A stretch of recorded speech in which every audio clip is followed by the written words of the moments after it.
Hello, I'm Stephen Watson here on Someday Farm.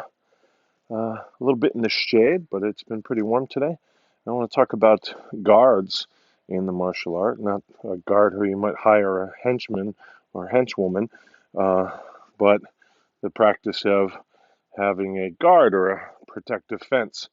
And the first thing I'd like to say is that a guard is not a block. So a block serves to defend you against an incoming threat. Strike, grab, push. Um, you can even block a block. But a guard is not a block. So when we compare a guard and a block, they each kind of serve a function, which is to be prepared to deal with an incoming threat. Um, but a guard is yin to the block's yang. A guard is relatively inactive. A block is relatively active. Most people will think of a block in contrast to a strike, and so they'll think of a block as yin and a strike as yang, so block and hit. Um, and that's fine, but that's the comparison you're drawing, and so your conclusion as to whether something is yin or yang is going to change. But for our purposes, here we're comparing block and guard. So a guard is relatively yin, but it's not, without energy, without intention. And so if we think about a guard that we would hire to, protect our warehouse overnight or something, there's a few different qualities that we want. We'd love to have a hero from Greek mythology, uh, standing guard with a divine weapon and perfect alertness and the ability to fly and recover from wounds or whatever she can do. But we can't afford that, and of course, that particular example isn't even a reality. But I can't afford to have a 40-member SWAT team constantly drilling, working 10-minute shifts of consciousness and then 10 minutes of rest so they can refocus or recover their focus, constantly stalking 10 feet apart from one another, the entire perimeter. I can't afford that. Nobody can. So, and you'll see where I compare that to what I'm talking about in a moment. So, the guard that I want is somebody that bears some skills and or tools, right? I don't want just anybody. I want somebody that can handle the pepper spray, that can handle the telephone, that can handle the radio, that can handle the firearm, that can handle the halberd, whatever that might be, right? I want somebody that it bears their own tools, right? I don't mean their own like they have to own them, but they have the tools for the job. Again, I mentioned firearm, pepper spray, whatever that might be for the tools. Whip chain, I guess, I don't know. So I want them to have the tools and or the skills, or maybe we could say I definitely want them to have the skills, and if tools are required or helpful, I'd like them to have the tools as well. So that's one. Number two, I'd like that guard to be aware and alert, right? I can't just hire somebody who has bodyguard training and 3 martial arts degrees, who is working their second job and has a comfy chair as a guard, and they fall asleep every time during their shift, maybe for their whole shift. That doesn't do me any good. I probably don't want somebody that's hard of hearing or visually impaired to the extent that they can't function in their job. I don't want somebody that's too easily distracted, so that even though their ears and their eyes are working, they don't tune into them. So they're drawn into their phone, for example, or the computer, or talking with other people, or whatever. Or perhaps just relatively disinterested. There's a sound, I don't need to check that out. I want somebody that's going to be interested and curious, right? So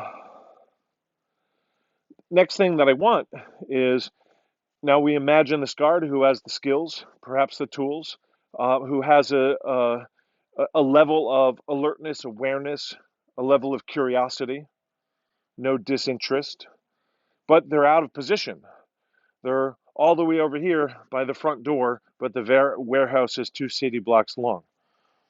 They can't be checking in on the skylight, the cellar door, the back door, the side door. So on paper, they seem like a great guard, but they're not in the right position. That doesn't really do me any good. Maybe in this example of 2 block wide, I need more than one guard. But perhaps it's just a little bit a multi-room place. I don't want that guard sat down. I want them on a patrol. I want them on a circuit. I want them to have checkpoints that they check in with. I want them to, um, patrol the scene so that they can be in position. But it's not enough to have a guard who's in position, who's disinterested or unaware. It's not enough to have a guard who's in position but doesn't have the skills or has the improper tools or not the right tools or not enough tools or tools that are in disrepair. So I want the guard that I hire to be in position with the skills and or tools with a sufficient level of awareness, alertness, curiosity, interest. Now, my dream is to have a hyper vigilant, um, you know, in the starter's block, right, with 6 machine guns and laser vision and the ability to leap tall buildings. I can't afford that. And in that particular example, again, doesn't exist. But if I get somebody that's too hyper alert, too vigilant, they run out of steam, right? So the guard cannot be too young to function. They're probably great if somebody breaks in the first half hour of the shift, but they're not going to be able to keep up that intensity of awareness for an 8-hour shift. Maybe that happens in spurts when they recover their attention, and maybe those spurts interact or overlap with the precise period that you end up needing the guard there. That's great. So again, if you have this fantastic guard dog that falls asleep and doesn't rouse itself when it hears something or smells something, this isn't doing any good. So a guard has to be in position, has to be aware and alert, curious, not disinterested, must bear the skills and the tools in order to function. Right? So in martial arts, this might be a guard, right? This might be a guard, all kinds of different guards. We'll talk about that a little bit in this video. By the way, take a moment and comment in the video, what kind of guards do you prefer and why? What are the names of the guards that you've learned in your martial art? What are they? What purpose do they serve? What differentiates them from another guard? So if I set up my guard, but I'm too wasteful of my energy, I'm not going to have energy when the time comes. I'm burning my fuel. But I feel great. I feel I'm ready for anything, but just for a very momentary time. If I knew exactly when the problem was going to come, I wouldn't have my hands up until a few moments before the problem came. But the reason I have the guard up is that I believe that a problem may be coming, and I do not know exactly when. So I have the guard up. Similarly, if I knew exactly what the problem was going to be, I wouldn't bother with a guard. I would simply, well, this is the perfect block for exactly the thing I know is coming. And so I'll put this hand in my pocket and I'll do that block because that works. But of course, I don't know exactly what's coming, and I don't know exactly when. I don't even necessarily know exactly if. Maybe if I'm in a boxing match, a pretty good guess that it is coming. But I might simply be in an argument with somebody that in which it hasn't become physical, or some other example where it's been slightly physical, but I don't know that a particular physical threat is coming. I might have my fence up, my guard. Okay, so a guard, generally we'll see 3 different types of guard. So we'll have a high guard, we'll have a middle guard, and we'll have a low guard, right?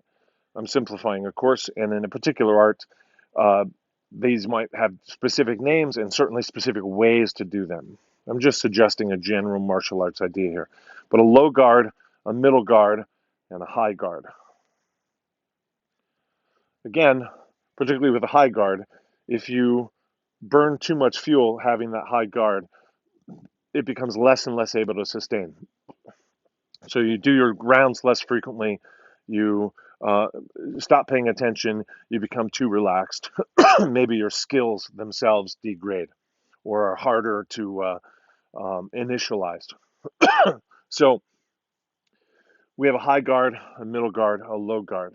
Um, and when we say high, middle, low, it all depends on, I can change the height of my low guard by changing my stance. I can change the height of my middle guard by changing, bending or unbending my knees.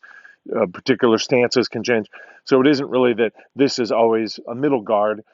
If I go into a kneeling stance, I don't know if I'll come out of camera if I do that. The same shape might then become a lower guard. But the idea is that I'm defending, let's say, the front door, the back door, and the side door per our warehouse example.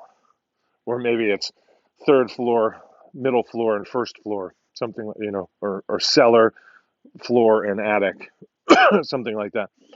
So when we do a guard, there are certainly combination guards, right? Where I'm ready high and low, or sorry, middle and high. I'm ready middle and low. I'm double ready low, right? I'm double ready middle, which is the most common that we'll see, whatever the particulars of that style are. To be ready in the middle double. And of course, that would be specialized per your style. This is exactly where the finger goes. This is a particular angle of the deviation of the wrist. This is a particular distance from the elbow to rib. I'm not here to teach you the specifics of a style, just the general idea of the guard, which I find is often um,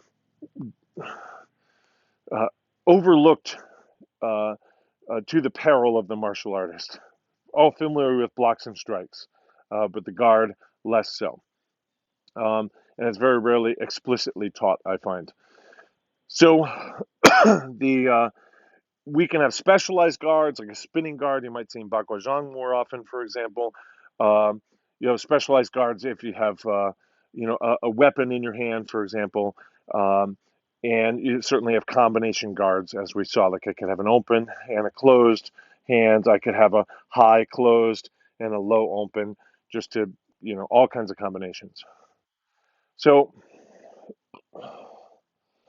when we do the guard, what we're generally going to do, I'll talk about the most common, the middle level, right? The first floor, attic and cellar, the middle level guard. What we generally will see is that I'll have one arm a little bit more extended and a little higher, and the other arm a little less extended and a little lower. So this is two arms high and extended, two arms high and near, two arms middle but lower middle and close, two arms low and far. But I say low, but still in the middle, right? Still a middle guard, kind of thinking torso rather than neck and head, rather than groin and legs. So if I'm trying to find a helpful angle. If we consider this, we'll almost always see a guard in which the double middle guard, in which one arm is a little further than the other, and that arm is a little bit higher, right? And you can explore this facing a target. Could be a heavy bag, it could be a partner, and it could just literally be a partner who's never going to punch, but they're just giving you the energy of recognize, like emotionally, what could be coming at you. And consider, so I'm just using this stake, how do I feel if I was trying to guard myself here? What feels protected? What feels under threat? How do I feel here? How do I feel here? How do I feel here? And then how do I feel here? Right. Now, if I have this most common double middle guard, one a little higher and the other a little lower and closer, we can also see that we're going to tend to appreciate this when I have a given foot forward. This might not feel quite so good anymore until I switch sides, which is to say I'm doing the same move, just the other version. And if I change my feet, that stops feeling as good. But I think generally that's still going to feel better than either of these um, alternate positions. So that's our guard. In a particular, excuse me, in a particular style, again, you're going to be taught that, I hope, where you are taught it, you're going to be taught very specifically the angle of the forearm and the shape of the hands or the type of fist or what have you. I'm just saying very generally, that's what we see. Now, one thing that we want to pay attention to is that when this is done, we are generally not simply doing a higher hand, still mid-level, a high mid and a low mid and far and near, relatively, right? I'm not doing this, but relatively far and near. But I'm also not doing it this way, which you can see facing the camera. That might look okay here. It might look okay here, but you can see, in fact, I'll use the stake, that I've not really directly protected my center line. So even though I've described this way, there's also generally a sense of find the center and find the elbow.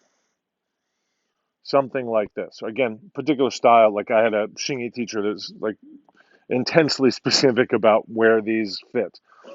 So I tend to kind of go to that. But the idea is that I still have one mid, but mid, high, and far, and the other mid, but low, mid, and near.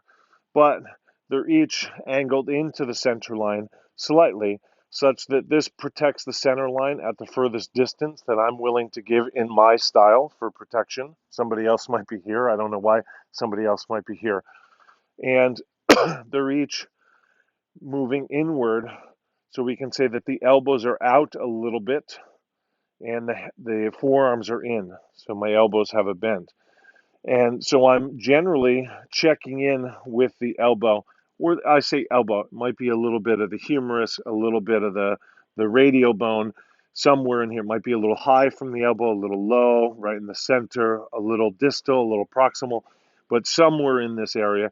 And of course, a particular style might be a different sort of distance, but these would all fit into the general teaching that I'm giving here, which is that generally near the elbow, seeking the elbow.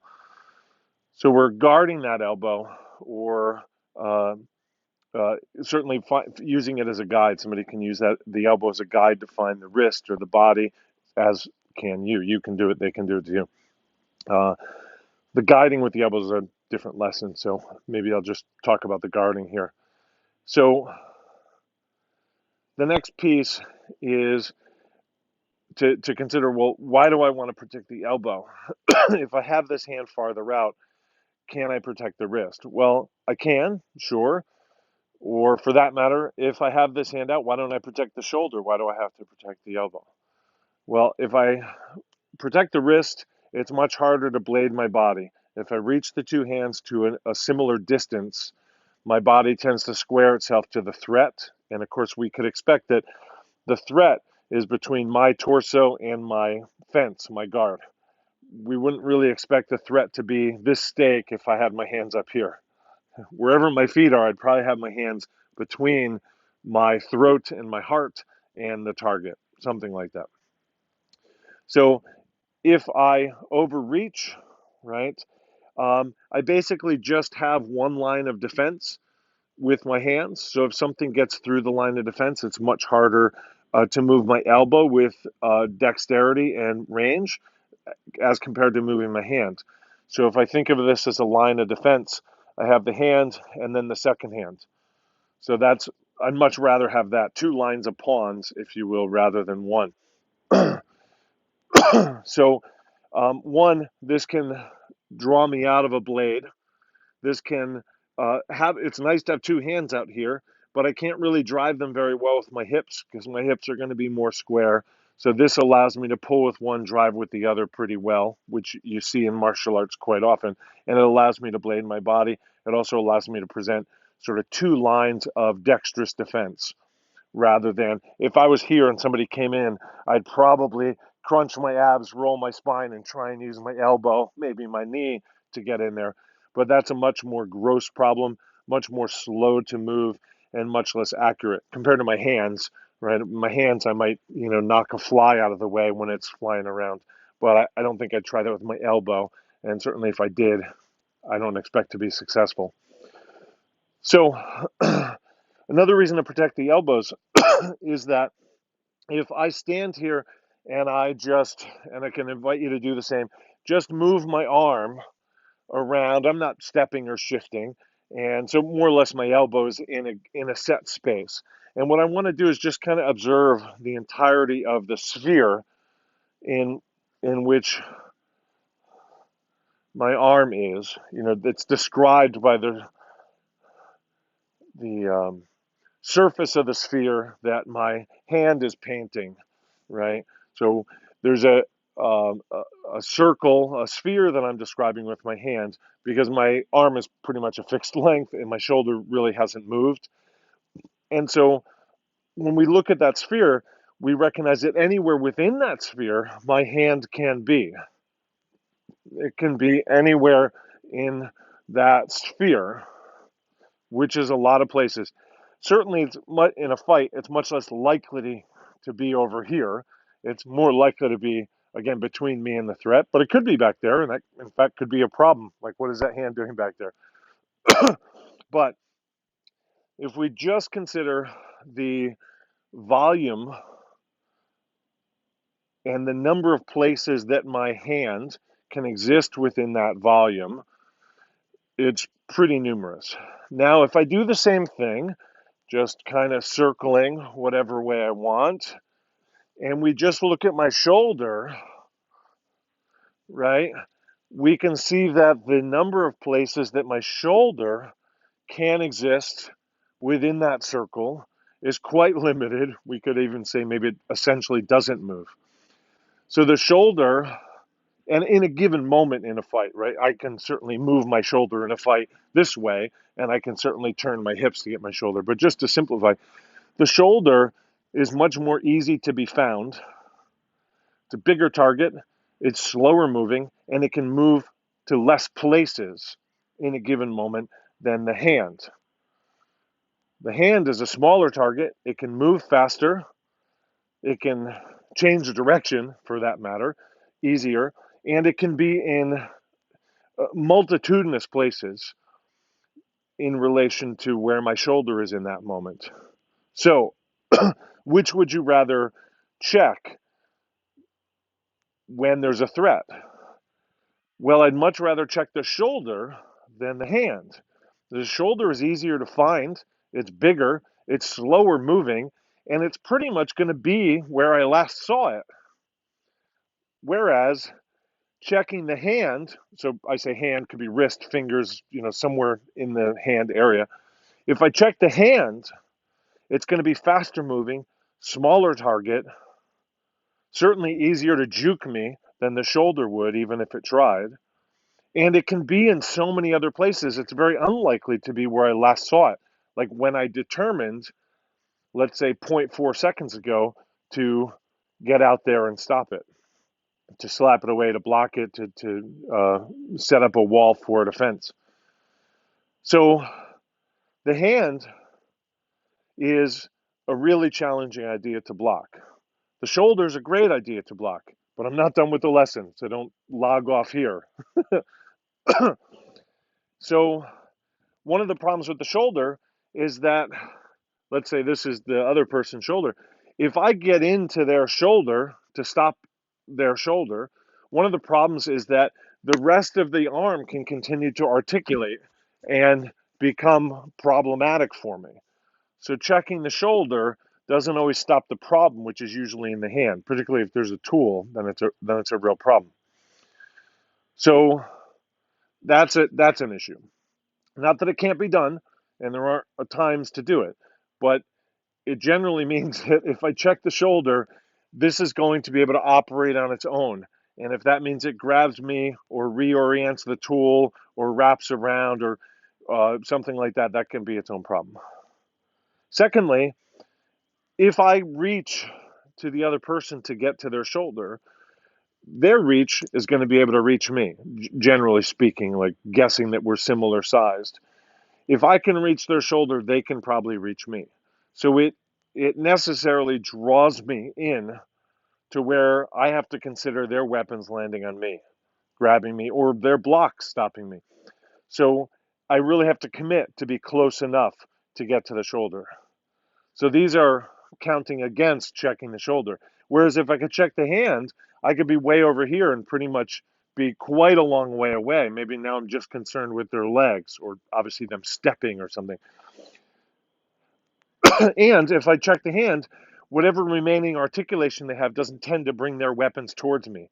So I've checked their hand, even if they try and articulate, which people don't generally try and do. I'm not going to be suffering such a um, uh, such myriad problems as I would have if I checked the shoulder. Let's say grab the collar in this case. How many different things could this do? Like we could do, a year and a half of study on the possibilities just to introduce them, not even learn them. Whereas if I check this, the number of problems that I'm going to suffer are limited quite a bit. And the people that are going to do those things, because you can do things well with your elbow and shoulder, for example, but few people even think of those unless they're quite well trained. So there's pros and cons to checking the elbow, checking the shoulder. I'd love to get to the shoulder because it's easier to get to, but it brings me into problems and it allows them to recover with articulation. I'd love to get to the hand because it keeps me out of the articulation problems. It keeps me out of range or more out of range, but it's really hard to get and it's very hard to guesstimate where it will be, predict it will be. So if we were to graph these out, we'd find the sweet spot is the elbow. So the number of places that my elbow can possibly be when I'm in this given position is a bigger sphere than where my shoulder is, but a smaller one than where my wrist is, my hand is. So checking the elbow, there's still some articulation, but quite a bit less. Checking the shoulder, remember this was their shoulder, this is their elbow, and I don't know their hand. Checking the elbow brings me somewhat more into them, but it doesn't commit me quite as much where I necessarily have to suffer all of their other weapons, right? So the generally our best choice is to find the elbow, check the elbow, challenge the elbow, suppress the elbow. Elbow is a big enough target, right? And if we were teaching a lesson on this, we'd talk about other benefits of the elbow in terms of targeting. But it's bigger than the wrist, it's slower moving, it's less agile and dexterous. People are less likely to use it. There's less articulation that follows it, right? And it's not quite as close to them. It's the halfway point between where I'd like to be in relation to them and where I'm afraid to be in relation to them. It's a nice halfway point. So the elbows are a great thing for me to consider in terms of challenging the other person.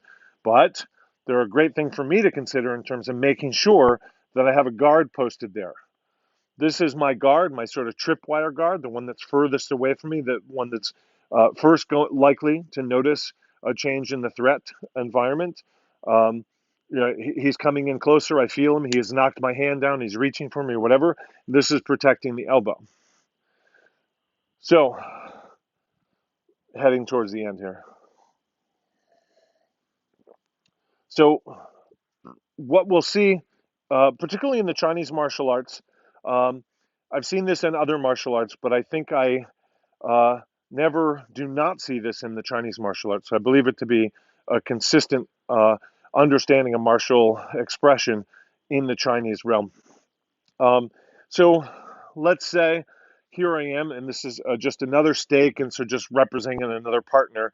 If I'm going to just do it this way. I'm probably more likely to have them on my far side. You'll see why in a minute. But if I'm here, if I was to step forward, I may be coming right into another threat. right? Good. So if I'm in contact or contact range, and I simply walk forward, right? So here I am changing leads. So I have my left lead and then I have my right lead. If I don't consider my elbow, that can be when my elbow is challenged, which then can challenge the whole rest of me. And so here I am. Maybe that's a good angle for everybody. So there's contact. And again, I'm just near my elbow. I keep saying elbow. I don't literally mean the center of the joint, but just the middle arm. So maybe a bit of forearm, a bit of bicep. But so wherever this is touching is roughly middle of my arm. I don't simply want to enter without clearing that arm, right? Whatever that happens to look like in the particular style. But here I am clearing that coming into the next technique, right? Maybe we can see it on this one too. I'm not sure. So here I am in contact. When I enter, I want to clear the elbow, come into, whatever my next guard is or technique, right? Here I am just going from guard to guard. You certainly might be going from guard to block to technique, whatever. I don't know if this stake will stay in the ground, by the way. So here I am. If I decide to enter, I don't simply, I'm trying to do it towards the camera. If I decide to enter, I'm not going to simply enter and change and not consider the elbow problem. So what I refer to as the sleeves of China. So when I advance or enter, I'm going to consider the elbow as I change the guard. As we said, if I step, maybe I'll come back here, I'm not going to tend to like this. I'm going to tend to want to change my hands. Right? That feels good. This feels better than it could be, but not great. I'd prefer to be here. But I don't simply do this when I enter, even though I'm kind of purposely making that look bad. I'm going to clear the elbow, clear the elbow, clear the. Now, depending on what you're doing, that elbow clear can be from above, it can be from underneath, it can be with a palm up, it can be with a particular shape. So, we'll see where there's an arm clear when we change direction in a Xingyi technique. We'll see the elbow clear in Baguazhang quite often. We'll see that the elbow consideration in Xingyi Chuan all the time where we come to the center, to the elbow, and then discharge. We'll see this in Tai Chi Chuan quite often. You'll see like this kind of a technique where we clear the elbow and come in.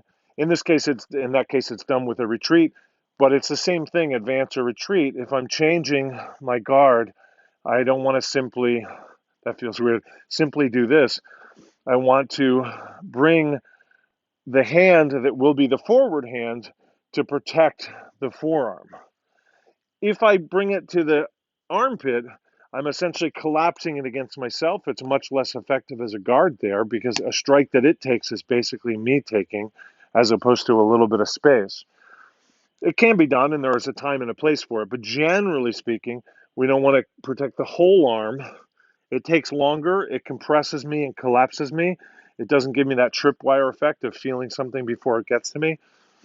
Um, Similarly, if somebody's just grabbing my wrist, I may not go to my elbow and then go to the wrist. I might just go to the wrist. But most techniques would still have you go to the elbow, even though in application you might, well, I know where the problem is. I'm going to go directly to the problem. So whether we're going backwards as we do this here, or we're going forward,